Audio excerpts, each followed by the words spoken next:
Merci Seigneur, bonjour à tous. Oui, il faut maintenir la flamme, hein, écouter chaque chose tout le temps, quand on est jeune, quand on est plus âgé, maintenir la flamme. Aujourd'hui, j'ai vu que c'était la commémoration des 80 ans de la libération de Paris suite à la Seconde Guerre mondiale. Et j'imagine, chaque année, il faut commémorer pour se souvenir, garder la flamme. Pas forcément évident, est-ce qu'on continue à s'intéresser ? Garder cette énergie, garder cette flamme qu'on a pour le Seigneur, ne pas s'endormir, ne pas tomber dans la paresse. Un peu comme le mariage, au début on est tout feu tout flamme, puis petit à petit peut-être on rentre dans la routine. Il y a des choses qui sont établies, peut-être qu'on se bat moins pour son mariage. Il faut le maintenir, il faut le garder aussi, toujours. L'anniversaire de mariage, s'en souvenir chaque année pour le célébrer. Avec le Seigneur, c'est la même chose. Maintenir son énergie, garder sa flamme, avoir du zèle. Avoir du zèle. Et si on s'endort, se repentir et revenir vers le Seigneur. Est-ce que vous avez déjà bu de l'eau tiède, des fois ? C'est pas très agréable en bouche. Je sais pas si vous avez déjà bu, mais des fois, je sais pas, vous faites une grande balade, une randonnée, l'eau chauffe, vous buvez de l'eau tiède dans la bouche, c'est pas très agréable. Et quand on a soif, on n'a pas vraiment l'impression que ça va étancher notre soif. On préfère souvent que l'eau soit bien chaude, comme un bon café bien chaud, une tisane, ça va nous faire du bien. Ou on préfère que l'eau soit bien fraîche, froide. D'ailleurs, quand on a chaud, là c'était l'été, on boit de l'eau fraîche, on sent l'eau qui coule en nous, ça nous fait du bien. L'eau tiède, c'est pas trop ça, je ne sais pas si vous êtes d'accord, mais Jésus nous dit que des fois on peut être comme cette eau tiède. On peut être un peu comme endormi, on peut manquer de flamme, on peut être un peu inutile dans son royaume, rentrer dans la routine. C'est dans Apocalypse chapitre 3. Et peut-être que tu te sens tiède en ce moment, ou peut-être que tu t'en rends même pas compte. Peut-être qu'on s'en rend pas compte que l'eau est devenue tiède. Elle était bien fraîche au début, on était bien frais, et puis petit à petit, l'eau elle se réchauffe et elle devient tiède. Tu te crois peut-être bien établi spirituellement, mais tu es rentré dans une routine. Parfois, on ne s'en rend pas compte. Et Jésus va s'adresser à l'église de Laodicée dans Apocalypse chapitre 3, verset 14. Jean va nous donner ce livre de Apocalypse qui contient un ensemble de prophéties et de révélations. Et il y a 7 lettres qui sont données aux églises. 7, le chiffre universel. Donc ça s'adresse encore à nous aujourd'hui. Ce n'est pas juste à cette église-là. Il y a des enseignements à prendre sur chacune de ces lettres. Et cette lettre, c'est la dernière des 7 lettres qui est envoyée aux églises de l'Asie mineure. C'est la Turquie aujourd'hui. Et chacune de ces lettres pointe des aspects positifs, des aspects négatifs qui sont encore d'actualité. Et heureusement, il y a toujours un appel à la repentance et une promesse de victoire. Dieu ne nous laisse pas dans son jugement, il nous fait avancer. Donc ça va être le titre de mon message. « Aie donc du zèle et repens-toi ». C'est un verset de ce passage. « Aie donc du zèle et repens-toi ». Tu as besoin de ne plus être tiède, mais d'être bouillant ou froid. Donc on va prendre ce passage. En attendant que vous le cherchiez, je vais juste remercier Florence parce que je me suis appuyé sur une étude qu'elle avait faite dessus. Donc j'ai pu m'appuyer sur toute l'étude du contexte, parce que dans cette lettre, il y a beaucoup de contexte qu'il est intéressant de voir. Apocalypse 3, verset 14. Écrit à l'ange de l'église de Laodicée. Voici ce que dit l'Amen, le témoin fidèle et véritable, le commencement de la création de Dieu. Je connais tes œuvres. Je sais que tu n'es ni froid ni bouillant. Puisses-tu être froid ou bouillant ? Ainsi, parce que tu es tiède et que tu n'es ni froid ni bouillant, je te vomirai de ma bouche. C'est dur. Je te vomirai de ma bouche. Parce que tu dis, je suis riche, je me suis enrichi et je n'ai besoin de rien. Et parce que tu ne sais pas que tu es malheureux, misérable, pauvre, aveugle et nu.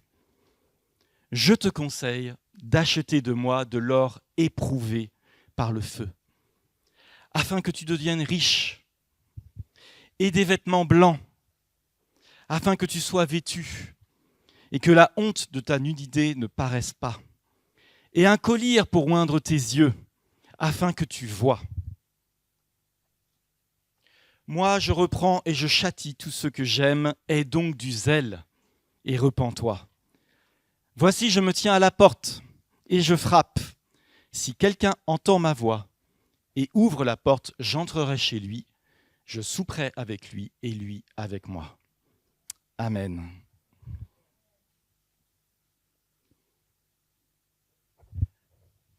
Jésus nous connaît, il nous connaît parfaitement, il sait, il est le seul vrai juge de ton cœur. C'est le seul vrai juge. C'est comme ça que ça commence, il est l'Amen. Oui, il est le oui, je suis d'accord, oui, c'est certain. C'est une référence au Dieu de l'Amen dans l'Ancien Testament, dans Ésaïe 65. Ça signifie Dieu de vérité. Dieu véridique, Dieu qui tient parole, Dieu fiable. C'est lui qui scelle les paroles et qui certifie leur authenticité. Vous savez, comme le sceau d'un roi sur ses paroles. Il est le témoin fidèle et véritable. Il est la vérité. C'est le témoin fidèle et véritable de la vérité de Dieu. Il n'y a aucun mensonge en lui. Ça veut dire que Jésus voit notre situation. Contrairement à nous qui sommes souvent aveugles par rapport à ce qu'on vit. Des fois, on ne se rend pas compte. Mais pourquoi je réagis comme ça ? Pourquoi je suis comme ça ? Pourquoi ça se passe comme ça ? Il voit ton cœur. Et il est le commencement même de la création de Dieu. Tout a été créé par lui. Il connaît toutes les créatures de Dieu. Il nous connaît parce qu'il nous a créés. Il sait qui on est, ce qu'on fait. Rien ne lui est caché. Donc, Jésus sait, il connaît. Et au contraire de l'église de Laodicée, qui se trompe complètement sur elle-même. Vous avez vu ? Tu te crois en bonne santé, mais en fait, tu es malheureux. Tu crois que tout va bien, mais en fait, ça ne va pas. Tu souffres. Tu te crois beau, brillant, enviable. Mais en fait, tu es misérable. Ça veut dire que tu fais pitié. Tu es pitoyable. Aux yeux de Dieu. Peut-être que la réalité, ça paraît différemment. Mais comment es-tu par rapport à Dieu ? Tu te crois riche, tu es pauvre. Vraiment l'inverse. Tu es riche matériellement peut-être dans ce monde, ou en talent, ou en relation. Mais Dieu ne te voit pas comme ça. Ce n'est pas ça qui compte pour lui. Tu te crois sage, voyant tout, mais tu es en fait aveugle. Tu te crois habillé, fier en apparence, mais en fait tu es nu, tu as honte, tu es humilié. L'église de Laodicée, elle est dans ce mensonge de ce qu'elle croit d'elle. Et Jésus s'adresse à elle pour lui dire la vérité sur ce qu'elle est vraiment. On peut se croire juste alors qu'on ne l'est pas. On s'abuse nous-mêmes. Et il faut faire appel à Jésus qui est notre vrai expert, l'expert dans la vie. Et alors, l'autre jour, en début de mois, juste avant de partir en vacances, j'ai vu un message d'erreur sur ma chaudière. Aïe. Problème d'arrivée d'air. Qu'est-ce qui se passe sur ma chaudière ? Alors, qu'est-ce que je fais ? Alors, j'ai commencé à regarder la notice, à essayer de voir qu'est-ce qui se passe. Aucune idée du problème. Alors, qu'est-ce que je fais ? Je fais appel à un expert. Vous devez faire appel à un expert. J'ai envoyé un texto à mon plombier. C'est pas moi l'expert de la chaudière. Si moi j'essaie de commencer à faire des choses, je risque de tout casser. Si je pense que si je me permettais de donner un conseil à mon plombier, je pense qu'il rirait de moi. Hein ? J'ai envoyé un texto à mon plombier, il a fait une hypothèse et qui s'est avérée juste. C'était à cause de la canicule, de la forte chaleur, il y avait des problèmes avec l'air chaud. Il suffisait d'attendre et c'est passé tout seul. Merci Seigneur, heureusement, de ne pas avoir ce souci-là. Je fais appel à un expert. Jésus, c'est l'expert de ta vie. Il connaît ton cœur. Il connaît ton cœur. Et si tu ne fais pas appel à lui pour connaître ton cœur, bah, tu vas te tromper. Et il faut faire appel à lui tous les jours de notre vie. C'est pas parce qu'on est plus âgé ou plus expérimenté. Il connaît tout de toi, il sait. Et en plus, il t'aime, il veut ton bien. On a besoin de le reconnaître, ça, qu'on est dépendant de lui. On a besoin de crier à lui quand ça ne va pas. Dans Luc 12, il dit « Il n'y a rien de caché qui ne doive être découvert, ni de secret qui ne doive être connu. » Tout ce que tu fais dans ta vie est connu de Dieu.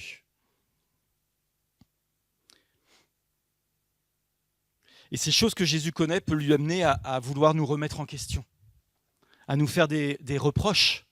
Moi, je reprends et je châtie tous ceux que j'aime. Il ne s'agit pas d'avoir peur par rapport aux événements qui arrivent et qui nous remettent en question, mais de se laisser corriger. Je pense qu'il vaut mieux un prof qui nous aide à mieux travailler plutôt qu'un prof qui va te mettre de côté, qui ne va pas t'aider à changer. Alors des fois, c'est dur pour l'ego, mais il vaut mieux quelqu'un qui nous aide dans nos vies. Et qu'est-ce qu'il nous dit, Jésus, là ? Qu'est-ce qu'il dit à l'Église ? « Je sais que tu es ni froid ni bouillant. Puisses-tu être froid ou bouillant ? Parce que tu es tiède et que tu n'es ni froid ni bouillant, je te vomirai de ma bouche. » Alors là, il y a un peu de contexte à avoir. On ne voit pas très bien peut-être, mais près de Laodicée, vous voyez toutes ces villes-là qui correspondent aux villes les 7 lettres qui sont données dans l'Apocalypse. Et il y a Laodicée, et près d'elle, il y avait 2 villes. Hiérapolis, qui était réputée pour son eau très chaude. L'eau sortait à plus de 80 degrés. Et elle était utilisée en médecine. Elle était bonne et bienfaisante. Et il y a Colosse, qui est aussi à côté, et qui était au contraire réputée pour ses eaux froides, pour ses eaux fraîches, qui désaltéraient. Mais Laodicée, qui était au milieu, elle n'avait pas de source d'eau à côté. Et elle faisait appel à de l'eau chaude qui était loin. Et avec les tuyaux qui venaient jusqu'à la ville, l'eau petit à petit se refroidissait, elle devenait tiède. Et elle devenait de plus en plus tiède. Et en plus de ça, il y avait beaucoup de calcaire. Et cette eau à boire, elle n'était pas bonne à boire parce qu'il y avait beaucoup de calcaire en elle. Ça donnait des nausées, ça donnait envie de vomir. Vous voyez le rapport ? Ça parle aux gens de Laodicée. Elle n'était pas buvable ou très difficilement.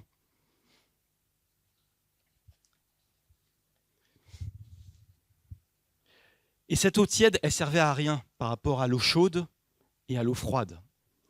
Elle n'était pas utile. Elle n'était pas utile.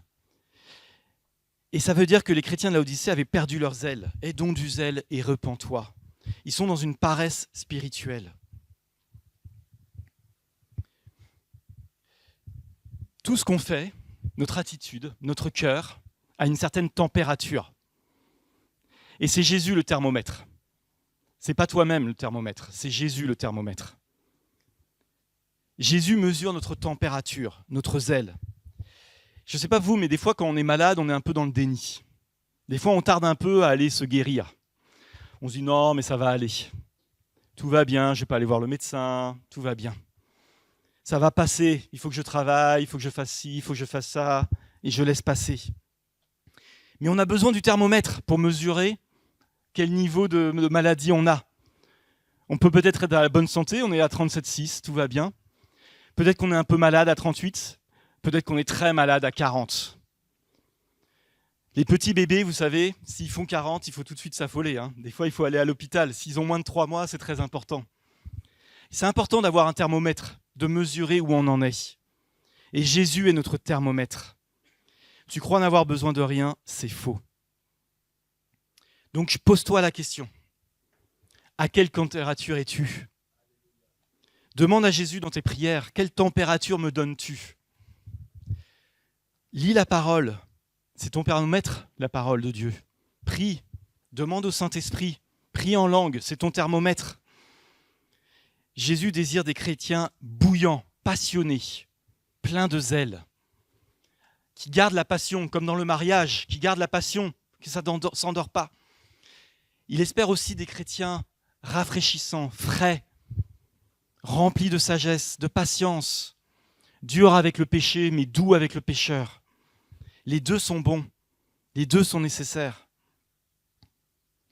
Pourquoi les chrétiens de Laodicée étaient dans cette paresse spirituelle, dans cette apathie ? La Bible nous dit que les chrétiens de Laodicée disaient « Je suis riche. Je me suis enrichi, je n'ai besoin de rien. » Laodicée, c'était une ville très riche. C'était un centre de commerce. Il y avait de nombreux banquiers et beaucoup de réserves d'or à Laodicée. Elle était riche. C'était une place bancaire.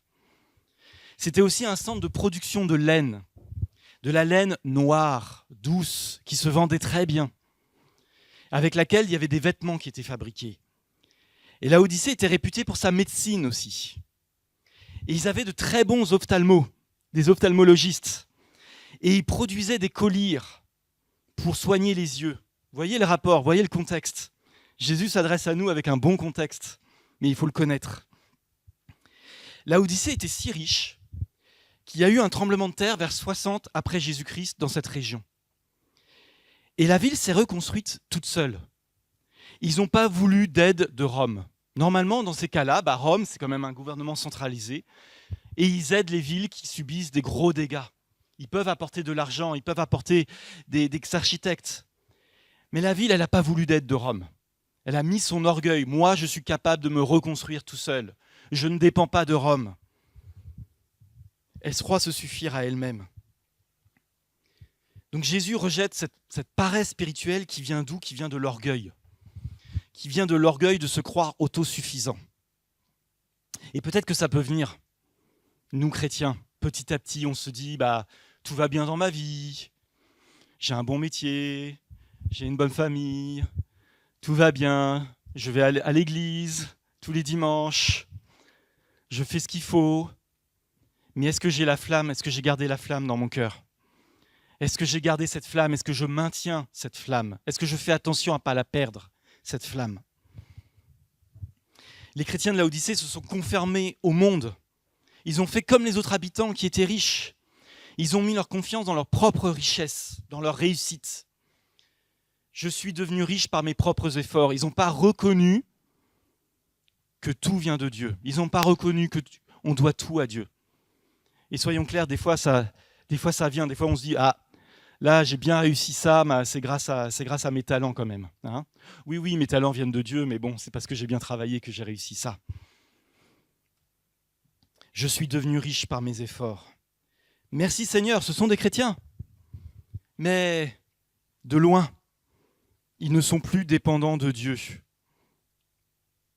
Ça, en aparté, ce message, c'est aussi un message contre l'évangile de prospérité. Hein ? C'est parce que tu es riche que tu es plus béni par Dieu. C'est pas parce que tu es riche que tu es béni par Dieu. Tu peux être vomi par Dieu si tu es riche. Ça peut aussi ne pas l'être, mais ça peut.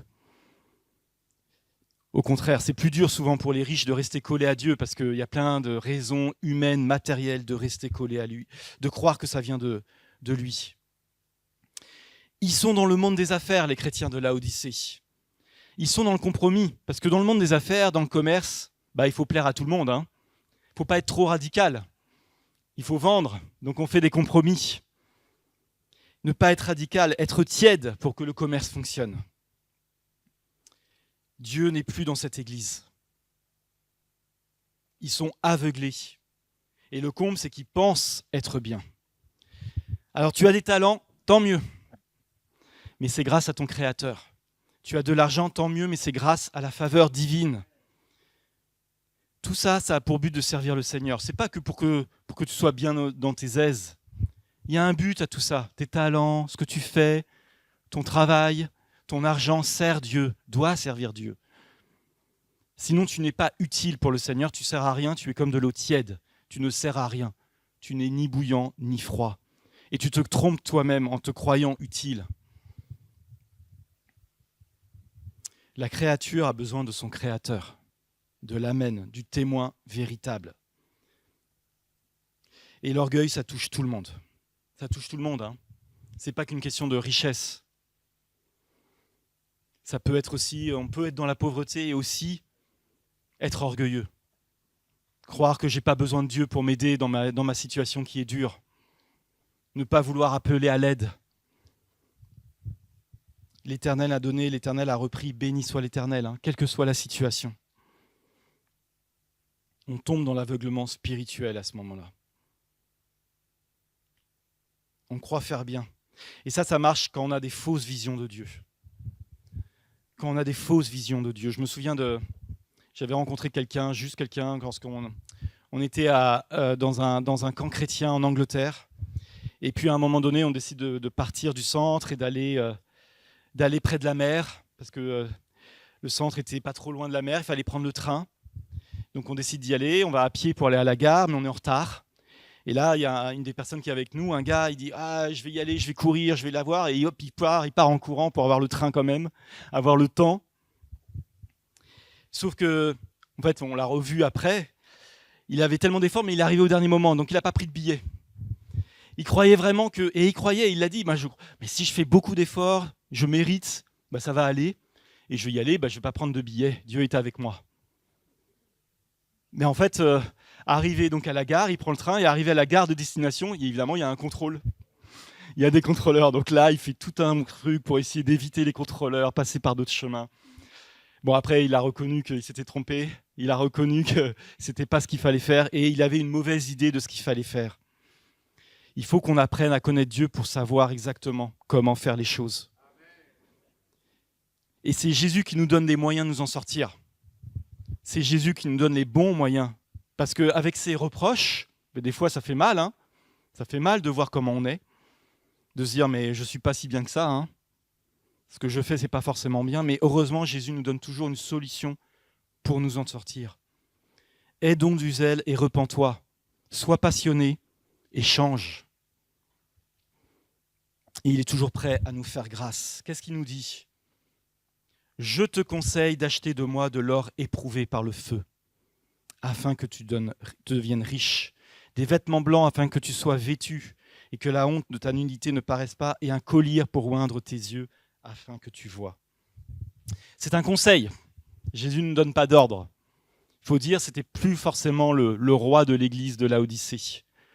Il nous donne des conseils. On n'est pas obligé de le faire. C'est votre choix. Et il y a un côté ironie de leur dire « achète ça », alors qu'ils sont riches, mais qui ne sont pas capables d'acheter ça, parce que ce n'est pas de l'argent réel. Il y a un côté ironique de dire « achète ces grâces qui viennent de moi ». Parce que ces grâces, elles sont trop chères, même pour l'église de Laodicée, en fait. Personne n'a assez d'argent pour acheter ça. Il faut te confier en Dieu, il faut abandonner le coût à payer, d'abandonner l'orgueil et la sécurité de l'argent, la sécurité de ta situation. De l'or éprouvé par le feu, ce sont les vraies richesses, les richesses éternelles. C'est la foi. Aie confiance en Dieu, mets ta confiance en Dieu, c'est la foi. Ce sont ses fruits. Ces richesses-là sont prioritaires par rapport à l'argent. On a besoin de reconnaître qu'on a besoin d'une foi renouvelée. Mets du temps et de l'énergie à chercher Dieu et ses trésors. Lis la Bible, prie et écoute avec persévérance. Purifie ton cœur. On a besoin de vêtements blancs. Alors c'est la justification, bien sûr. La justification donnée par le sang de Jésus. Laodicée, en grec, ça veut dire justice du peuple. C'est le peuple qui se fait justice. C'est le peuple c'est la démocratie. Mais nous, avec Dieu, on est dans une théocratie. La démocratie dans le monde, c'est bien, évidemment. Mais nous sommes dans une théocratie où on obéit à Dieu. Et ici, Laodicée, c'était justice du peuple. Il se fait lui-même justice. Pas besoin de Rome, pas besoin de Dieu. Le peuple cherche sa propre justice au lieu de rechercher celle de Jésus et d'être réconcilié avec Dieu. Il faut vraiment se rapprocher de la croix de Jésus. C'est le chemin. Se rapprocher de la croix de Jésus, demander pardon et se rapprocher de lui. Et ensuite, on a besoin d'un collier. Le vrai collier de Dieu qui permet à l'Église de voir et pas d'être aveugle. C'est le Saint-Esprit. C'est le Saint-Esprit qui nous dit comment on est et comment sont les autres. Ce collier, c'est comme le Saint-Esprit qui te révèle les vérités spirituelles dans ta vie, sur toi et sur les gens autour de toi. Comment Jésus me voit, le thermomètre. Comment Jésus voit les autres. Comment je peux mesurer ma température. Il y a de nombreuses années, j'étais dans une réunion de prière dans une autre église.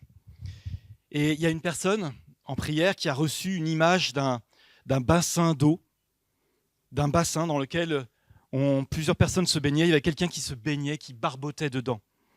Alors c'était bien parce qu'il était dans l'eau, mais finalement il barbotait, il était là, il était bien, et puis il stagnait. C'est bien de s'être lancé pour aller dans l'eau, mais à un moment donné, il faut suivre la rivière. L'eau coule, la rivière, il faut prendre le courant. Il faut avancer avec Jésus. Il ne faut pas rester là où on est confortable. Il faut prendre des risques. Et à l'époque, je l'avais pris pour moi, parce que j'avais eu un sentiment d'être bien dans l'église, d'aller au culte, de vivre ma petite vie, j'avais mon travail, j'avais tout ce qu'il fallait. Mais Dieu, il désire plus pour nous. Il veut plus pour nous. Il veut nous faire sortir du confort spirituel pour nous emmener sur un chemin nouveau. Et pourquoi ? Parce qu'on va rentrer dans ses plans, on va être utile, on ne va pas être tiède. Jésus force personne à le suivre, mais on peut suivre ses conseils ou pas. On peut rester dans l'illusion ou on peut réagir. Et Jésus tape à la porte. Il tape à la porte de tout le monde, individuellement. Voici, je me tiens à la porte et je frappe. Si quelqu'un, c'est pas que l'Église, si quelqu'un entend ma voix, si quelqu'un entend ma voix et ouvre la porte, j'entrerai chez lui, je souperai avec lui et lui avec moi. Alors une autre fois, je suis allé en Angleterre et j'ai eu la chance, dommage, on ne le voit pas très bien, je vous invite à aller sur Internet, mais d'aller voir un tableau de William Hunt. Et j'avais vu ce tableau à Oxford et c'est Jésus qui se tient à la porte de l'église et qui frappe. Et cette église, cette porte, elle n'a pas de poignée. Dans ce tableau, il n'y a pas de poignée. Jésus ne va pas forcer la porte de ton cœur. Ce n'est pas lui qui va prendre la poignée pour ouvrir. Il attend que toi, à l'intérieur, tu ouvres. Et des fois, ce passage-là de la porte, on le prend pour les non-chrétiens. Mais là, ça s'adresse à des chrétiens. Jésus est hors de la porte du chrétien. Et il ne va pas forcer cette porte. Et puis sur cette image, il y a des mauvaises herbes. Il y a des mauvaises herbes à la porte. C'est le péché. Il y a besoin d'ouvrir cette porte. Il y a besoin de forcer cette porte. Mais la promesse, c'est qu'il va dîner avec toi. Le dîner, le repas, c'est le signe de l'alliance, de la réconciliation avec Dieu le Père. C'est une image du repas des noces avec l'agneau dans les derniers temps. Alors je vais vous inviter à avoir du zèle et à vous repentir si vous avez besoin. Ça peut être des petites choses, ça peut être des grandes choses. Peut-être que tout va bien dans vos vies. Tant mieux d'être bouillant, zélé, avoir du zèle et d'être froid devant le péché, de vous repentir, à prendre position. Finalement, l'aveuglement, c'est un état spirituel terrible parce qu'on ne se rend pas compte qu'on a besoin de sortir de là.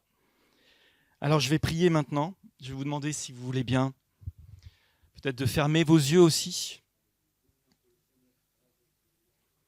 et de chercher à mesurer votre température ou de demander à Jésus comment tu mesures ma vie aujourd'hui. Peut-être que je me suis endormi. Peut-être que je suis devenu fade, peut-être que je ne suis pas très utile à tes plans, à ton projet. Peut-être que j'ose pas ouvrir la bouche, ou peut-être que je pense que tout va bien et je m'endors dans ma paresse spirituelle. Quelle est ma température ? Peut-être que j'ai besoin de discernement dans ma vie.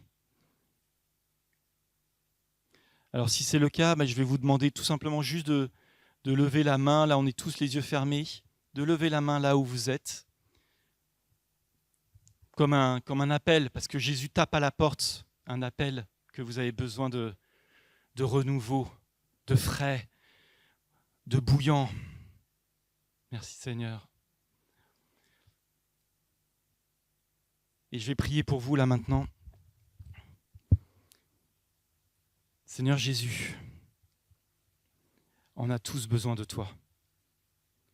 Et c'est pas parce qu'on ne lève pas la main qu'on n'a pas besoin de toi tout le temps. Toujours se renouveler, toujours prendre la rivière pour descendre la rivière, avancer, changer de terrain, voir de nouvelles choses. Seigneur, tu vois les mains qui se sont levées, tu vois peut-être aussi les cœurs qui se posent des questions. Seigneur Jésus, je te prie de répondre à cet appel. Tu es fidèle, tu es l'Amen, le témoin véritable, tu étais là dès le commencement. Tu sais ce qu'il en est. Seigneur Jésus, je veux venir près de toi. Je veux te faire confiance. Je veux venir à la croix, me repentir, et je veux mettre des colliers dans mes yeux pour mieux voir par le Saint-Esprit. Oh Seigneur, tu réponds à ces prières, à ces mains levées, Seigneur. Seigneur, tu réponds toujours à ces mains levées. Merci Seigneur.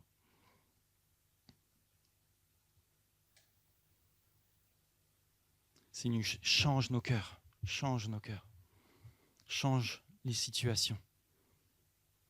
Fais-nous trouver de nouvelles choses dans nos vies.